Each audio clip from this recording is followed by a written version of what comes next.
Jeshi la polisi mkoa wa Morogoro linathibitisha kuwa linafanya uchunguzi wa tukio la shambulio la kuzuru mwili ambao limetolewa kwenye kituo chetu cha polisi mkoa wa Morogoro, lakini pia picha za mwathirika ambaye zimeonekana kwenye mitandao ya jamii. Kwa taarifa zake ni mwanafunzi wa kidato cha pili katika shule ya sekondari ambayo kwa sasa sitaitaja kwa jina.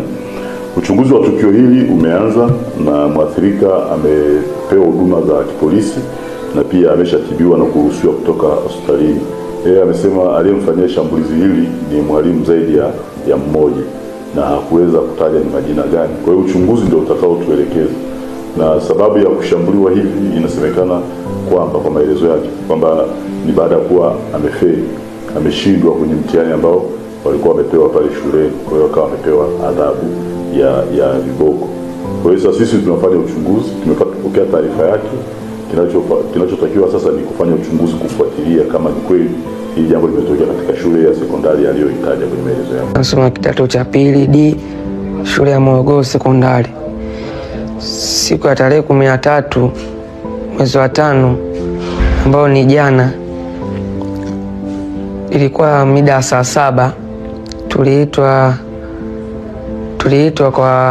tuliitwa wanafunzi wote wa kidato cha pili ili kuadhibiwa wale ambao walikuwa wameshuka daraja. Walikuwa wanaadhibu watu waliopata 4 na 0. Walikuwa wanataja majina yao. Walianza na watu wa 0 akawaadhibu, alafu tukafuata sisi wengine tuliopata 4 wakatuadhibu. Na walikuwa of course walimu wengi na walimu wengine siwajui.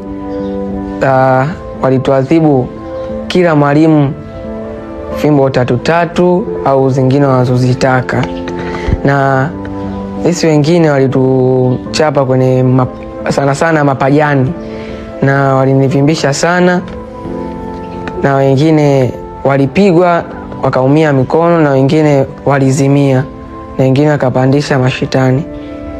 Alafu tulivyotoka hapo tukapewa adhabu ya kukunja ngumi, kupiga push up kutumia ngumi kwenye kokoto ndogo ndogo.